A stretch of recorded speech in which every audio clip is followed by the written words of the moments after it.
მოგესალმებით. თუ კომპიუტერთან მუშაობა ცოტათი მაინც გაშინებთ, ან რთულად გეჩვენებათ, ზუსტად სწორ ადგილას მოხვდით. სინამდვილეში ყველაფერი ბევრად მარტივია, ვიდრე ჩანს. მოდი ერთად გავიაროთ ყველა ძირითადი ეტაპი, თავიდან ბოლომდე. ჩვენი მიზანია, რომ ამ ვიდეოს ბოლოს ციფრულ სამყაროში თავი ბევრად უფრო თავდაჯერებულად და კომფორტულად იგრძნოთ. მზად ხართ? მაშასე, დავიწყოთ. აი რას გავივლით დღეს. 5 მარტივი ნაბიჯი გვაქვს. დავიწყებთ ყველაზე ელემენტარულით. როგორ ჩავრთოთ და გამოვრთოთ კომპიუტერი სწორად. მერე გადავალთ სამუშაო გარემოზე. ანუ ვნახავთ რა დაგხვდება ეკრანზე. შემდეგ ვისწავლით როგორ ვიპოვოთ და შევინახოთ ფაილები. როგორ დავუკავშირდეთ ინტერნეტს და ბოლოს ვნახავთ რა დამატებითი მოწყობილობები შეგვიძლია გამოვიყენოთ. მოკლედ ყველაფერს ეტაპობრივად მივყვებით. დავიწყოთ იმით, რასაც ყოველდღე ვაკეთებთ, მაგრამ შესაძლოა არასწორად. ეს არის კომპიუტერის ჩართვა და გამორთვა.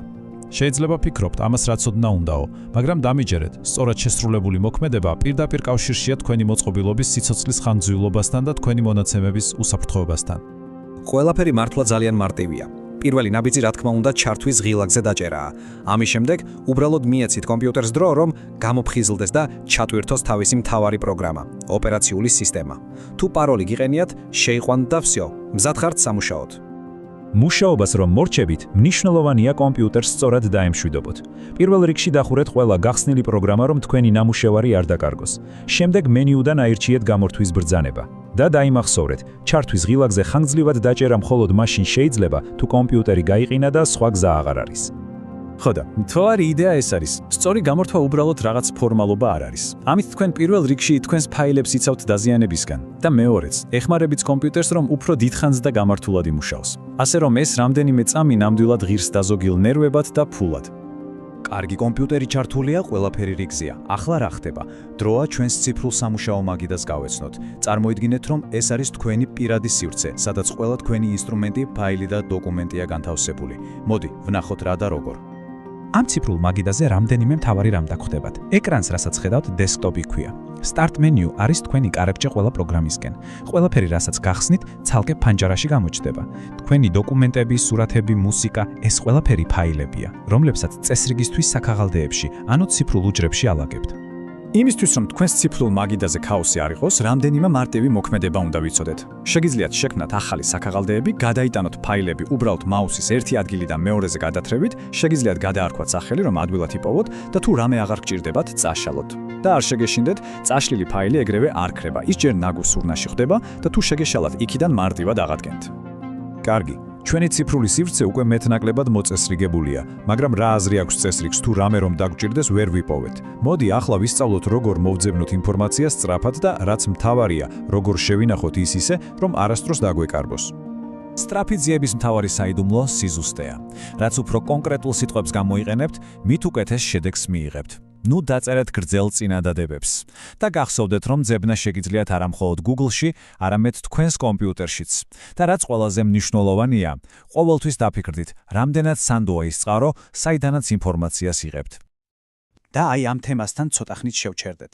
წარმოიდგინეთ, რომ ინტერნეტი უზარმაზარი ოკეანეა, სადაც უამრავი სასარგებლო ინფორმაციაა, მაგრამ ამავე დროს ბევრი ნაგავი და დეზინფორმაციაც დაცურავს. სანამ რამეს დაიჯერებთ ან გამოიყენებთ, ყოველთვის ეცადეთ გადაამოწმოთ სხვა სანდო წყაროებშიც. კრიტიკული აზროვნება თქვენი საუკეთესო დამხმარეა.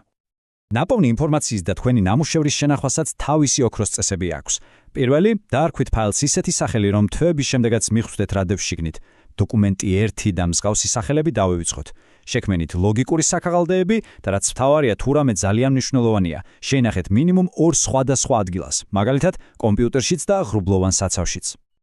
ახლა კი მოდით ჩვენი კომპიუტერი დავაკავშიროთ გლობალურ სამყაროსთან, ანუ ინტერნეტთან. ხომ იცით, დღეს მის გარეშე მუშაობა, სწავლა თუ გართობა თითქმის წარმოუდგენელია. ვნახოთ რა და როგორ უნდა გავაკეთოთ. ძირითადად, ინტერნეტთან დასაკავშირებლად ორი გზა არსებობს.